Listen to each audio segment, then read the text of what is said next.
KCAA, the station that leaves no listener behind.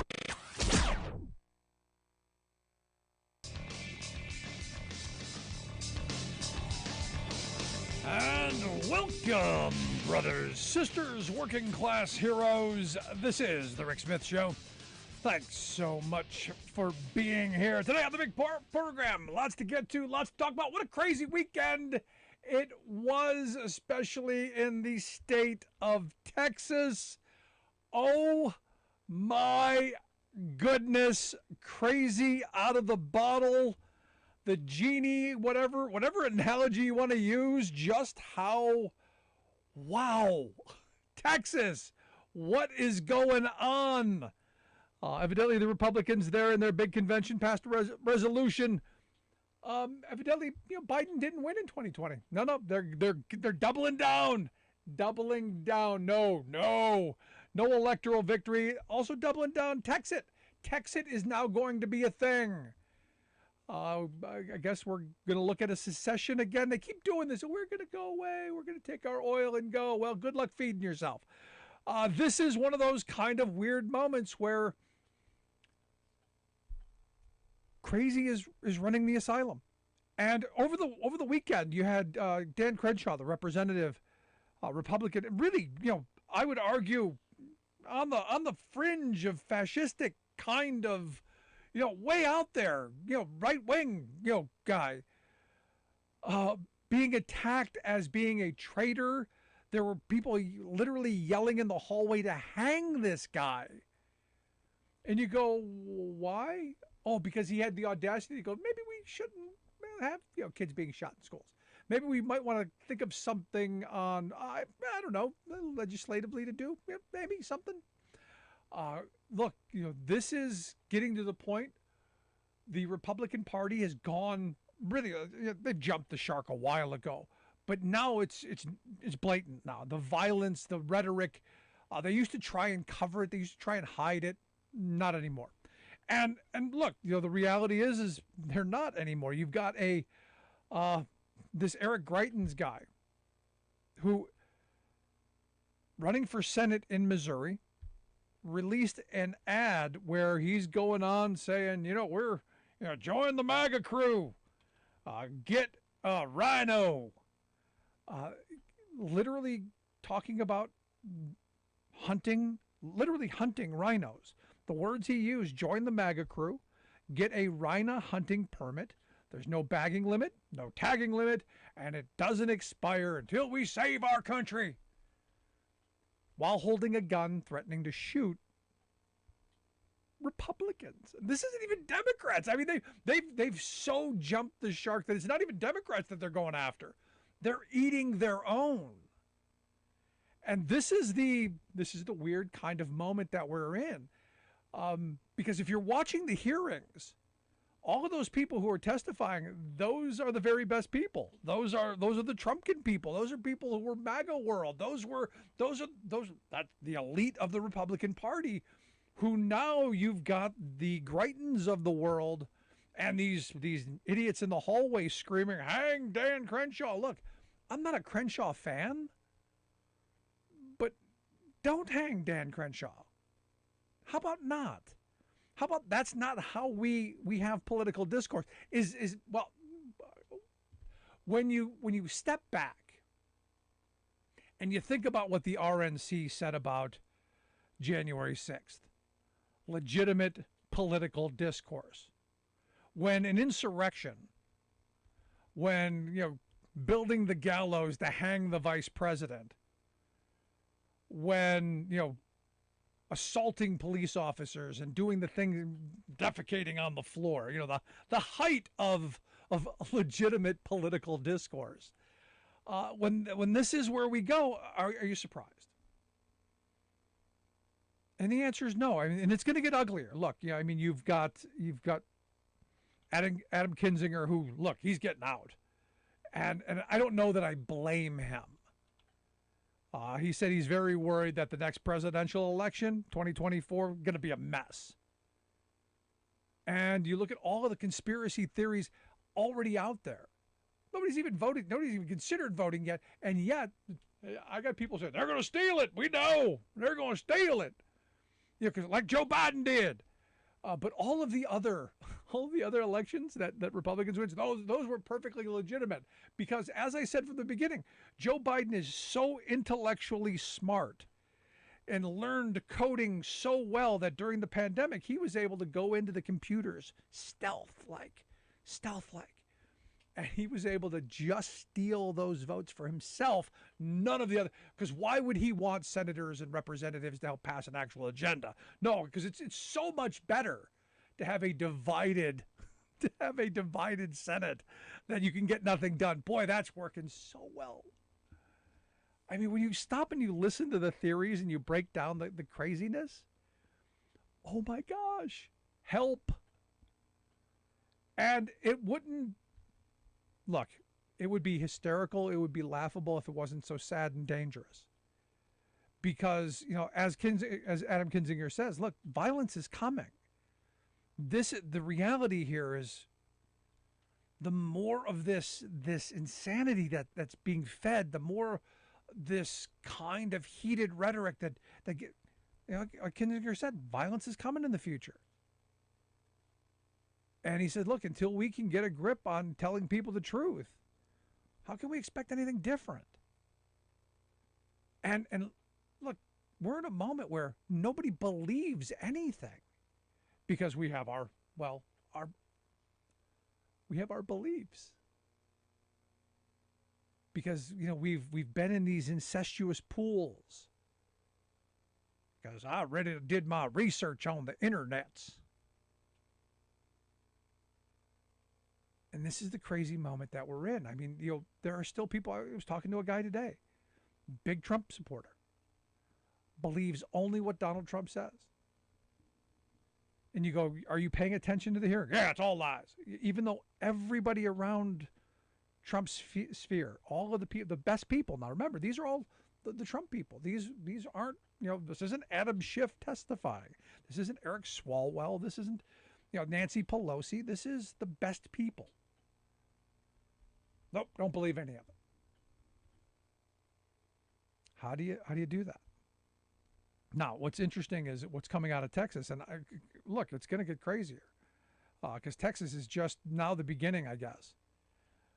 Because evidently Trump isn't crazy enough. There's going to be violence. Judicial review, I guess, is now under review. I guess we're not going to have a court system if Texas has their way that can decide the rule of law. Like I said, the Biden presidency, Biden lost. They go on to describe homosexuality as an abnormal lifestyle choice that you know what's coming next. Christian Sharia law. And I've been saying that for the longest time. What they really want is they want this extreme, hyper-Christian, fascistic kind of Sharia law. So that they can, put blacks back in the fields, gays back in the closet, and women back in the kitchen. And then, of course, the secession. So I'm curious. Anybody got any thoughts? I'd love to hear it. 1-866-416-RICK, 1-866-416-7425. Is this a big deal, or is this, hey, it's just Texas. Just Texas being Texas. They do this kind of secession talk every once in a while when energy prices get up there and they think they can make a boatload of money. Is this that? Now, this week's going to be interesting because got two hearings from the January 6th committee. On Tuesday, going to look at what Trump did in the states and what the fake electors and the pressure that they put on state officials. Personally, I'm looking for what Brad Raffensperger has to say. And the perfect phone call, which, again, Trump doubled down on. It was a perfect phone call. Remember the last perfect phone call got him impeached? This I'm expecting, again. He wants to put on a defense. He wants equal time. And I got to tell you, I want him to have equal time. I want him to have equal time under oath. I want him to sit there and I want him to answer questions, not get to spew and do all the nonsense that he gets away with, but but actually, answer questions. I think that's kind of important. Now, what's frightening in this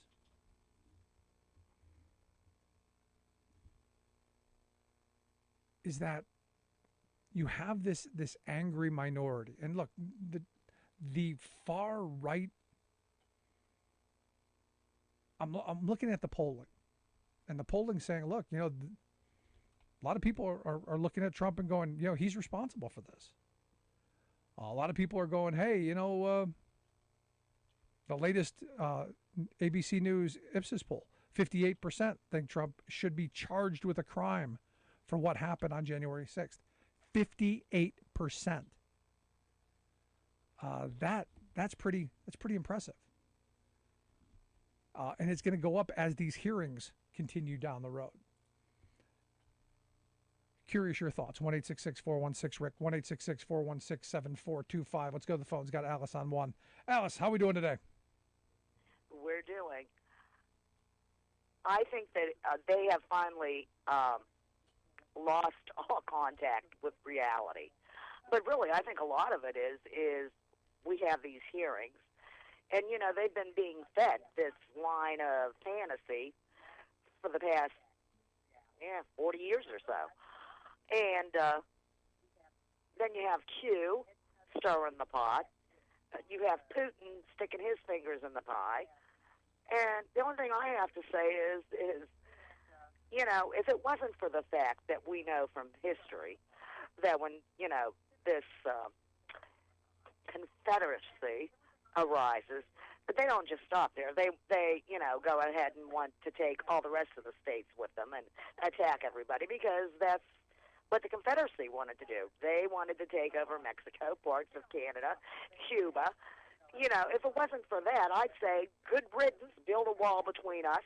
Mexico would probably build a wall between them and Texas. And just think of the money that we'd save from lots of things, including natural disasters. But I honestly think that these people have lost all contact with reality. I was just reading an article where they were interviewing people in Texas, and a vast majority of them that they interviewed thought that John F. Kennedy was president and JFK Jr. was his vice president, and I'm not making this up. Yeah. So I honestly think that, we've got a really bad case of mental illness running through the United States, particularly in Texas. But, I don't know. The only thing I can say is they act like they're the only ones that have guns. Do they really think that the liberals are just going to stand there and let themselves be shot? And as for the Republicans, they're on their own.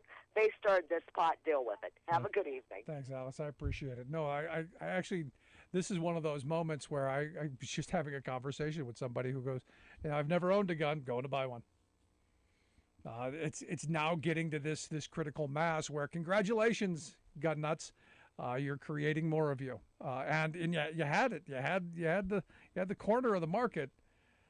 Now the fear level is ramped up. I mean, when Dan Crenshaw can't walk into a Republican Party event without being accosted, when it's when the Republican Party of Missouri, this is the amazing story of the day. The Republican Party of Missouri actually called the police on their Senate candidate, this Eric Greitens, who, former, Missouri governor, because he said, "Look, this is a direct threat." And it's this kind of rhetoric. And you go, "Well, no, he didn't mean it." Yes, he did. Yep, meant it. And if he didn't, he implied that somebody of mental. So here's my question. Let's say someone does, out of this ad, go and take out Dan Crenshaw or one of the Republican candidates. Should Eric Greitens be charged with a crime? Should we be locking him up? I'm curious your thoughts. 1-866-416-RICK, 1-866-416-7425. Going to take a quick break right back after this. Stick around. If you're just joining us, make sure you grab the podcast. Never miss a moment, never miss an episode. Subscribe, share, like, comment, all of that stuff. Also, you can email me, rick@thericksmithshow.com. If you got thoughts, I want to hear it. Quick break right back after this. Stick around. You're listening to The Rick Smith Show. We're working people. Come to talk.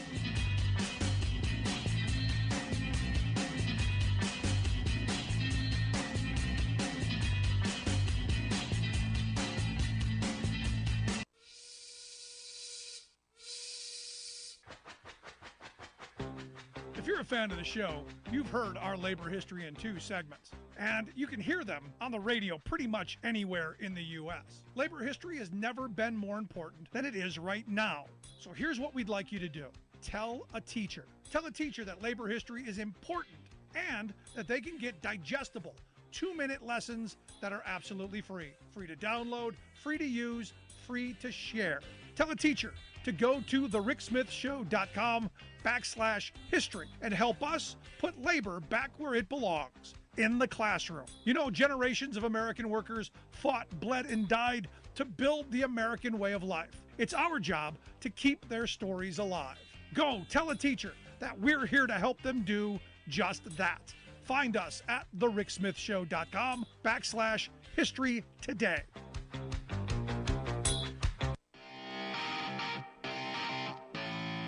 Welcome back to the Rick Smith Show. Now, here is Rick Smith. So I keep getting my head, because I want to make a joke out of this Greitens thing.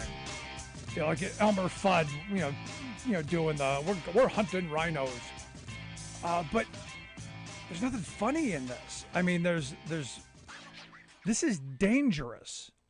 This kind of heated rhetoric, especially in this moment, really, really dangerous. 1-866-416-RICK, 1-866-416-7425. 3 sovereign citizens, you know, these upstanding morons, evidently arrested in California with some explosives. I wonder what they were going to do. They had military-grade improvised explosive devices.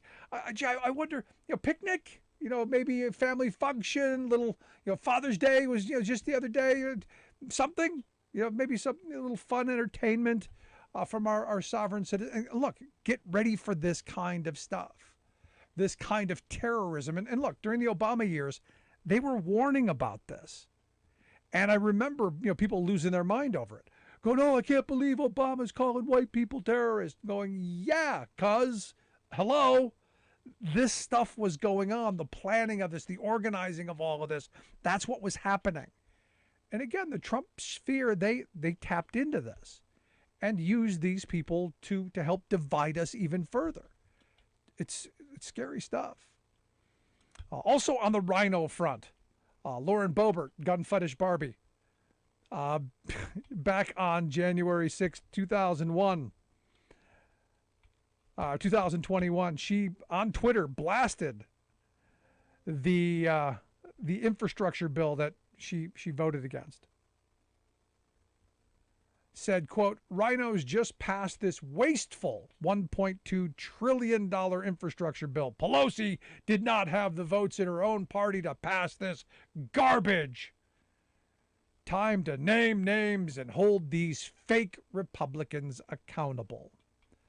Well, just the other day, she sent a letter to Transportation Secretary Pete Buttigieg, writing, as the representative for the 3rd Congressional District of Colorado, I write in strong support for the city of Glenwood Springs request for rural surface transportation grant funding for the South Bridge project. I respectfully urge your full and fair consideration of this competitive grant application. Now remember, she voted against the infrastructure bill, but there she is, hat in hand, going, hey, you know, that garbage bill that I voted against, you know, my community could use some infrastructure funding. Could you spare a little, you know, maybe a little help for my community to help me get reelected? Maybe just a thought. See, this is where in Trumpkin world, she'd be punished. And this is what I've said from the beginning. If you didn't vote for it, you shouldn't get anything. You're against it. Nothing for you. So you can go back to your constituents and say, look, yeah, I was against it. It's a bad bill. There's nothing in it for us. We don't need anything. We're good. And then they could throw her out because we do need infrastructure improvements. But again, this is that heated rhetoric that, well, gets us even further apart. And the reason I focus on this division is I'm looking at what's going on around the world. A story just came out that China imported more Russian oil than it's ever done. China is basically keeping Russia propped up by funneling tons of resources through them. There is a global war going on right now. And sadly, we're getting crushed in this. And as we're divided here at home, as we're ripping each other apart, and we're ready to do battle with each other, neighbor to neighbor, families, and inside of each other. The Chinese are they're figuring out how to take over, and in a couple of generations, our grandkids and great grandkids they're going to be speaking Chinese. And I wonder if the historians of that day are going to look back and go, how stupid were they? How stupid was that generation that they were fighting over who got to marry who, or what private decisions people made, or what people did in their bedroom, or what women did with their bodies. There's part of me that goes, will they look back on this and just go, how idiotic were these people? And we're descendant from them? We're on the same tree. Can we chop that tree down, please? Because look, as we're eating our own, the rest of the world's moving on without us. And it's going to put us in a much more dangerous position. And look, the Chinese, they're moving full steam ahead. I just saw a story that said that they've intercepted missiles in the air. Their military technology is getting so much better. And yet here we are still trying to hold on to our democracy, to hold on to our souls, to hold on to who we were. It's quite angering where we're going. And the question isn't, I come back to my Republican friends, because look, this is you. It's all you, buddies. It's all you folks. Your party's lost its mind. When you have a Republican convention, because look, Texas is going to be the beginning. This is the springboard. Other states now are going to have to up their game. You can now see, Alabama, Mississippi, Pennsylvania. They're going to have to up their game. They're going to have to double down on the Texas. Can't let Texas get all the credit for wanting to secede and bash the gays and do all that stuff. No, they got to get their street credibility. And all the while, what's happening is we're continuing to fall behind. We're continuing to not fund education and healthcare and infrastructure and do all the things that need to be done. We're continuing to be,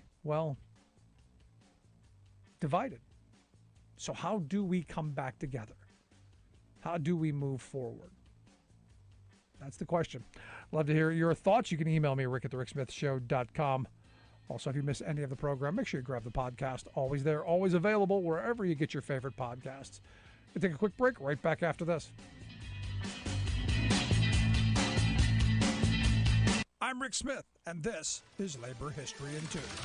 On this day in labor history, the year was 1941. That was the day Ford Motor Company finally signed with the United Auto Workers. Ford was the last of the big three to sign with the UAW. The hard-won victory came after nearly 3 decades of struggle to organize there. Anyone attempting to build a union had been met with the full force of Ford's service department, led by thug Harry Bennett. Intimidation, Jew baiting, red baiting, firings, and beatings were common in the years leading up to unionization. Some unionists had even been murdered. The company finally caved after a solid strike shut down production at the massive River Rouge complex in April. Several union committee members had been fired, and the UAW called a strike in their defense. Tens of thousands of black and white workers poured out of their departments to join the picket lines. They blocked all plant gates with their cars. Strike bulletins, press statements, and radio broadcasts kept workers updated on the latest decisions. A week into the strike,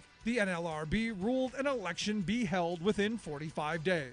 Strikers went back to work on guarantees that their co-workers would be reinstated. The following month, the UAW won union certification after 60,000 rallied in Detroit's Cadillac Square in support. When Ford finally signed the first contract, it guaranteed competitive wages, a closed shop, and dues checkoff. The first contract also ensured seniority rights, grievance procedures, and pensions. The union immediately took advantage of the contract clause that prohibited racial discrimination. They set up a commission to combat racism on the shop floor, issuing anti-racist literature and backing the elections of black committeemen and stewards. Labor historian Steve Babson notes, it was a watershed in American history. I never dreamed of growing up to be a political activist commentator, but here I am, and it worked out pretty well for me. I've been lucky enough to have a voice in public matters and eke out a modest living running my mouth as an independent populist agitator. Still, I have to confess to the sin of job envy, not in the sense of being resentful, but regretful about my own inability to lift the trade of journalistic commentary to the heights attained by a small, feisty collection of unique public opinionators, political cartoonists. In framing issues and rallying people to think and act, these journalists have an unfair advantage over us mere word crafters. They can literally draw a picture to make their point. They reach masses viscerally as well as cerebrally, and visceral usually outpunches cerebral. Editorial cartooning is a profession made up largely of progressive mavericks who enter the social, political, cultural fray with an abundance of anti-establishment audacity, an eye for irony, fondness for the underdog, and an ability to laugh at absurdity, plus artistic talent. Because cartooning is an expression of the human spirit that's been irrepressible since cave drawings, generation after generation of pen and ink champions of democracy blossomed. The general public's appreciation and demand for the cartoonist's unblinking honesty and satire have never flagged, even increasing whenever the artists come under public assault by autocrats, plutocrats, screwballs, and assorted other censors. These graphic editorial artists matter. Again and again, they've roused the public to rise up and put down corporate and political scoundrels, incrementally advancing our nation's democratic possibilities. As in the natural world, though, even the most beneficial creatures can be driven to extinction. This is Jim Hightower saying, check your own local newspaper. Are your favorite cartoonists still there?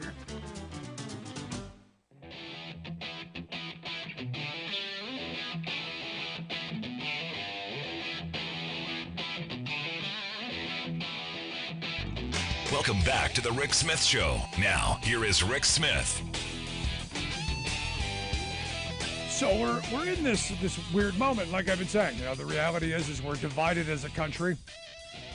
And, you know, for me, the way back has always been through work. The way back has always been through, you know, bringing workers together, fighting for better wages, hours, conditions. I think a lot of our divisions, that's where we begin this. And, you know, as I said last week, you know, we were at the AFL-CIO's convention, and a lot of themes there that, you know, hopefully the organizing happens. Hopefully, you know, the uniting happens. We'll see. But you know, it's something that's going to have to happen and fairly quickly. Just something I'm very concerned about. But lots to get to. That's why I've asked Harold Meyerson to come talk with us. Harold is the editor-at-large over at the American Prospect. He's got a couple really interesting pieces out on labor. One about Microsoft and Microsoft taking kind of a neutral stance in the organizing of their workforce, but also, you know, in this moment of you know, high labor approval ratings, why aren't we full balls to the walls going and organizing, folks, and doing, well, what my grandparents' generation did, what we talk about here all the time. Harold, thanks for taking time for us. Great to be here, Rick. So, let's start with that. Let's start with the we're in this moment. This generation of young workers, they watch their parents get beat up over the last couple of decades, and they've had enough of it. And they're ready to, coming out of the pandemic, to say, you know what? We demand better. We don't just deserve, we don't expect, we demand better. And I'm just going, I'm not seeing the current labor movement taking advantage of that. Well, yeah, that was a piece that I wrote along with my buddy Steve Greenhouse, who was a retired longtime labor writer for the New York Times. I think Steve and I are probably, the oldest guys on the block as far as that goes. So that gives us only one advantage, which is memory, historic memory. And what we both remembered was when new industries arose in the 1920s and 30s, after a period of not quite knowing what to do, labor was divided. And then, the head of the most powerful union, John L. Lewis, said, okay, enough of this. There are new industries. We need new unions in those industries. And I'm going to take my treasury, which was a pretty large treasury at the time, and hire a whole bunch of organizers, maybe 500, maybe 700, to organize these new industries into new unions. And those new unions became the United Auto Workers, the United Steel Workers, really the pattern-setting unions for the, beginning around World War II and on for the subsequent 30 years. Well, fast forward to today, and we have new industries, the tech industries, and they have just ballooned to the point that one of them, Amazon, is the second largest employer in the country in the private sector after Walmart. Much of labor has been pretty paralyzed there. And I think there's some cultural gaps too. We're looking at a workforce in those industries and others too, who are in their 20s. And this is, let us not blow this opportunity. This is the most pro-union generation, so as far as I can figure, in American history. In the most recent Gallup poll, Americans under 30 gave 77% approval rating to unions. I mean, you can't get a 77% approval rating these days for just about anything, for motherhood and apple pie. So this is a big deal. Also, at the moment, I think President Biden's best appointees are his appointees at the National Labor Relations Board, where the general counsel, Jennifer Abruzzo, is really moving heaven and earth to restore the National Labor Relations Act to what it once was. In other words, to be effective, right, to actually defend workers who are organizing so that it becomes a real crime, not just a crime on paper, which it always has been, to fire those workers because they're organizing. So, we have this opportunity. We have over 150 Starbucks that have now, the baristas have now voted to go union in NLRB elections. We have the first ever Amazon store in Baltimore over the weekend, which voted to go union in an NLRB election. We have the Amazon warehouse in Staten Island, which, to the shock of Jeff Bezos, voted to go union. And I think, and what Steve thinks, is that the thing for unions to do is take a lesson from John L. Lewis. New industries, new workers, fund them, give them organizers, let them go, give them the legal support, give them the financial support that they need, as Lewis did to steel workers and auto workers and rubber workers and so on. Don't be too concerned about which union they end up in, for God's sakes. The main thing is that the labor movement has been downwardly mobile for decades, so that now it's barely over 6% of the private sector that's unionized. If you can get that to 10%, if you can get that to 12%, if you can get that to 15%, it really would strengthen your union, even though they may not be in your union. Right. No, So I we- mean, you no, know, success breeds success. Absolutely. Yeah, And yeah. look, I think a lot of people actually think that what you're talking about is actually happening. So when I was at the convention in Philadelphia, because I was expecting to see Amazon workers there, I was expecting to see Apple workers, I was expecting to see Starbucks workers, and I didn't. I didn't see. Maybe they were there. I just didn't see them. I was expecting to see a huge push of unity, but what I did see was a bunch of division within the organization, and I'm going, no, this is not where we need to be going, especially in this moment. Yeah, well, I mean, that's what's called a tragedy where I come from. I mean, it's not like this current wave among young people and this current burst of consciousness that the National Labor Relations Act is supposed to actually protect workers at the NLRB. These aren't engraved in stone and necessarily going to last forever. And look, right, in recent months in particular, the recent year, this has been a very good job market for workers. And with the Federal Reserve slamming the brakes on the economy, it ain't going to continue necessarily to be that. And it's when workers have some confidence that if they are organizing, if they strike, worst comes to worst, they can get a job somewhere else. That creates a more conducive situation to organizing than if the economy is totally in the dumps. Right. But, So let me ask you this, Harold. Yeah. Because in looking at this moment, because I argue that this moment was created by at least a decade of organizing. Back in 2008, when the collapse happened, into 2009 and 10, I was going, we need to have the kind of organizing that we're now seeing, but we hadn't built the model, we hadn't built the organizations to do it. From all of the crises that have been happening over the last couple of decades, we had Occupy Wall Street, we had Home Defenders Leagues, we've had a bunch of these groups, propping up and learning to organize. This generation was raised on activism. This generation was raised on fighting for social justice. So, as things turn down, I think possibly their anger will turn up. I'm curious your thought.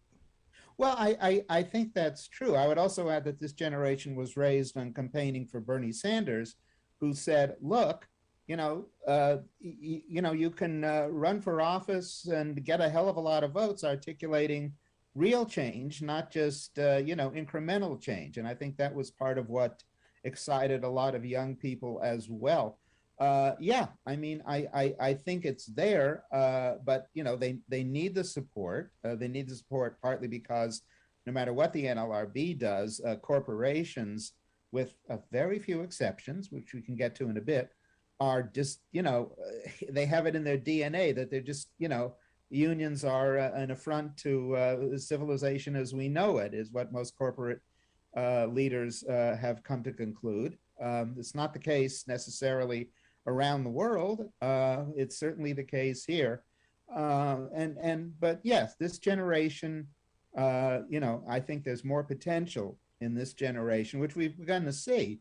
Than has been the case maybe since the 1930s, maybe. Yeah. I compare it to my grandparents' generation. My grandparents, my grandfather came back from World War II, fought fascism overseas, and then, went to the shop floor and fought for and built the most prosperous working class in the history of civilization. And we screwed it up. So now my kids' generation, they got to fight to rebuild what my grandparents' generation built. No, absolutely. Absolutely. And, again, what they forged in the 1930s and what they kept on winning in the 1950s and 60s, that was that generation. And it was really a fight. I mean, sometimes there's this image of the post-war years in 1945 to before the 60s. Though this is the quiet years, this is the Eisenhower years, nothing is happening. Actually, there were 300 major strikes on average every year during the 1950s. And that's how they solidified the gains that began in the 1930s. And yes, that was that generation. So you don't let up. No, and to your point, I was fortunate that I got to know a lot of the old-time union organizers and a lot of the old-time union guys who would say, look, we went on strike every 10 years whether you needed to or not, because people needed to cross out onto that picket line to know they fought for something. Because if you fought for something, you're not going to give it up. And you know, a lot of people, you know, we've taken the 8-hour day for granted. We've taken overtime for granted. We've taken health care benefits for granted. We've taken a lot of those things that they built and they fought for granted, and we easily gave it away because we didn't have to fight for it. Now this is a generation that's fighting for this stuff, and again, it's cyclical. But, you know, we'll see where it takes us. You're listening to The Rick Smith Show. We're here with Harold Meyerson. Harold is the editor-at-large over at the American Prospect. Make sure you check out their website, prospect.org. Lots of great stuff over there. Harold's writing's fantastic. One of my favorite writers out there. He's got a piece also out on Microsoft that you want to take a look at. Let's talk about this Microsoft bit. You know, what's going on here? They're organizing drive potentially going on. They're claiming neutrality. Really? Are you buying that? Well, they seem to be, and more important than my buying that, the CWA, which is a pretty damn good union as existing unions go, they're buying it too, because Microsoft signed an agreement with them that it wouldn't oppose a unionization effort at this company that Microsoft is currently buying, Activision Blizzard. That the CWA is behind. So a week ago today, as we speak, last Monday, Microsoft and CWA released a joint statement saying Microsoft would not oppose, and they would, none of these captive audience meetings, none of these pressure campaigns on workers to unionize. They would not oppose these efforts. And this was preceded around the beginning of June by a statement from a guy named Brad Smith, who is the president of Microsoft, saying that they really wouldn't be opposed to unions generally, and that this applied not just to Activision Blizzard, but to the 180,000 people who work for Microsoft. So that raises some questions. Well, look, CWA played this smart. They filed a complaint when Microsoft first said it was buying Activision, saying, "Oh, this violates antitrust." Well, they took it off the table in exchange for Microsoft going neutral at Activision. But I tried to figure out what Microsoft's calculations were, and I came up with two things. First of all, precisely because it is making a purchase which might run afoul of antitrust, since the Biden administration is actually the first administration since God knows when that's actually wants to enforce antitrust rules. The fact that they would be okay with unionization and really vowed better pay and benefits for the Activision workers would, make if there's opposition within the Biden administration, it would make it less. Yeah. But then I think there's another calculation. This is the kind of company that has to hire exactly the kind of workers we've just been talking about, Rick. Young, techies, smart.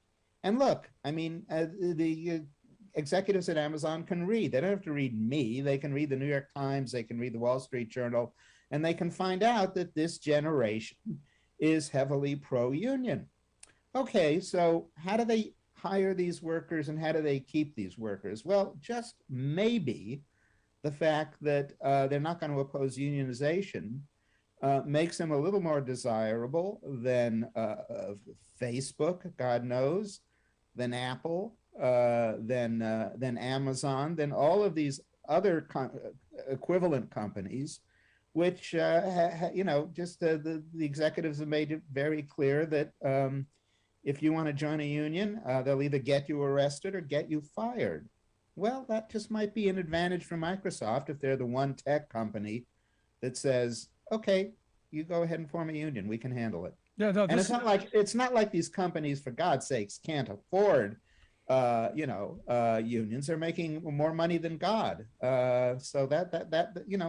Yeah, but it's never about the money, Harold. It's always about the control. That's exactly. No, if you look at Howard Schultz at Starbucks, he's made this a personal thing. He can give, he can take away. He's the creator, And the notion that anyone else can influence what he does, he views as a personal affront. You know, sharing a little power. God forbid. Yeah, that guy could have been. That guy was almost labor secretary. Yeah, I know. Fortunately, Biden's labor appointees, particularly the NLRB, are, you know, the best we've seen in a very, very, very long time. No. But yeah, I mean, you know, these guys view this as like, you know, a personal affront. And, you know, Microsoft, for maybe the reasons I said, maybe other reasons I don't yet realize, Microsoft doesn't. Microsoft says, okay, go ahead. Yeah, we'll see where it takes us. But Harold, I appreciate you taking some time for us. You do fabulous work. I hope people will take a look at it. Prospect.org is the website. Harold Meyerson, editor-at-large there at the American Prospect. Make sure you check out the work that they do. Harold, great talking with you. I hope you'll come back and share some more thoughts with us down the road. Happy to, Rick. You take care. Good stuff. Thanks so much. Love to hear your thoughts. Email me, rick@thericksmithshow.com, or give us a call, 1-866-416-RICK, 1-866-416-7425. You're listening to The Rick Smith Show. We're working people. Come to talk.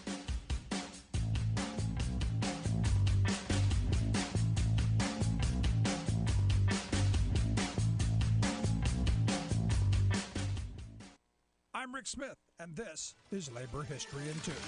On this day in labor history, the year was 1943. That was the day that would go down in the history books as the 1943 Detroit Race Riot. The violence started on Belle Isle, a large island park in the Detroit River. Both white and black Detroiters were visiting the park on that hot, sunny summer Sunday afternoon. The fighting broke out among a number of the white and black youth. Such interracial fighting over the use of parks and recreation space happened frequently throughout the urban North during the 1940s. Soon, false rumors spread about white and black attacks on women and children. Fueled by these rumors, anger grew among members of both communities. The fighting spread across the bridge into the city. The next day, federal troops were called in to restore the peace. Over 3 days of fighting, 34 people were killed. 25 were black, including 17 killed by police and federal troops. 9 were white. The next month, the NAACP produced a report called What Caused the Detroit Riot? An Analysis. They found that one of the biggest reasons for the sharp racial animosity was the influx of new black workers into the Detroit labor force. During World War II, Detroit's mighty car industry converted its factories to wartime production. As factory workers went off to fight, demand for labor soared. Southern labor, both black and white, were recruited to come north. Many white Detroiters did not want to work with the new African-American hires. From March to May of that year, there were 5 separate work stoppages by white laborers over black hiring or promotion. At the Packard Motor Company, nearly 27,000 workers walked off the job over the upgrade of black workers. Labor History in 2 brought to you by the Illinois Labor History Society and The Rick Smith Show.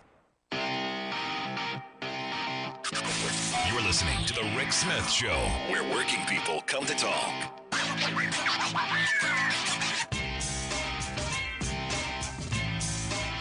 You know, I look at this moment, and, you know, for me, the organizing that's going on, you know, it gives me hope. It gives me hope that maybe there's a chance. But again, I look at some of the insanity that we're seeing, you know, out of places like Texas, and, you know, scary stuff. Let's go to the phones. We got Gary on line 2. Gary, how are we doing today? Hi, Rick. Yeah, they were just talking about the fighting in Detroit. You know, you're right. A lot of Southern white, Southern blacks came to the auto industry, and Walter Reuther worked a lot to get them together.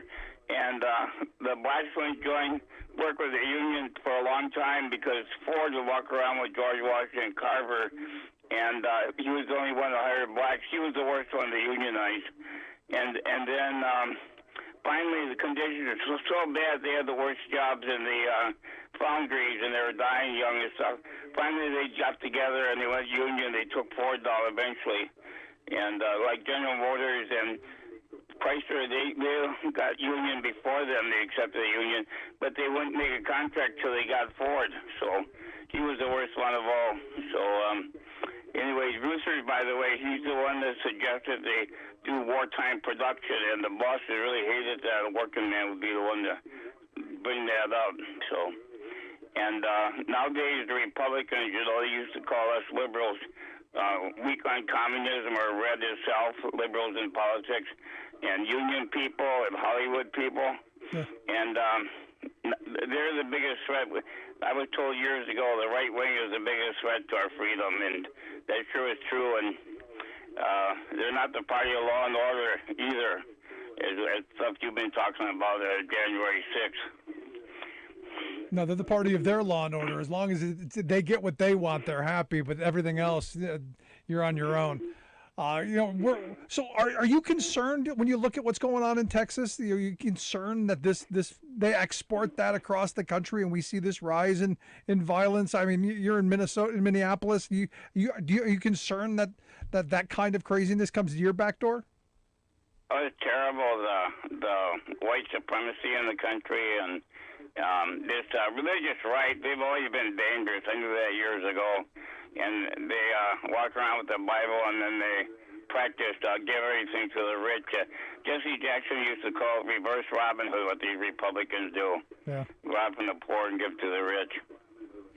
So it's what they do, Gary. I appreciate the call, man. Thank you. Yeah, thank you. No, we're in. They say maybe you live in interesting times. I don't think I'd want this kind of interesting. I think can we tone it down just a little bit, just a little. Here's an interesting story. Over the weekend, you had about 2,000 cattle die in Kansas, and it's because of the heat. The climate is getting crazy, and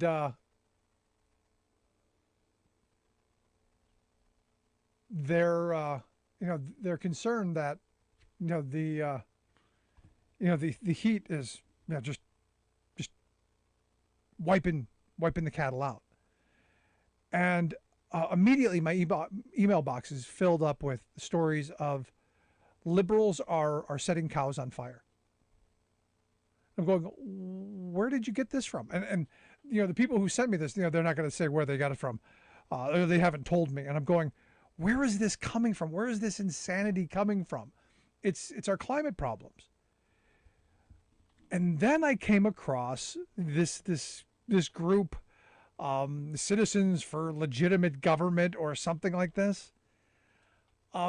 Evidently, they're claiming there are over 100 fires that appear to be acts of sabotage at food facilities across the U.S. Speculation now running rampant about thousands of cattle that appear to have died suddenly in Kansas over the weekend. He says he called one of his friends. And one of his friends who owns several hundred cattle, he was aware of the mass death in Kansas event and has been discussing it with other cattle owners. He said, quote, I asked him if he believed the media story that these cattle suddenly died from heat exposure. His answer, I doubt it very seriously, that so many would drop dead at the same time. In a heat-related incident, he said, they wouldn't all drop dead at the same time.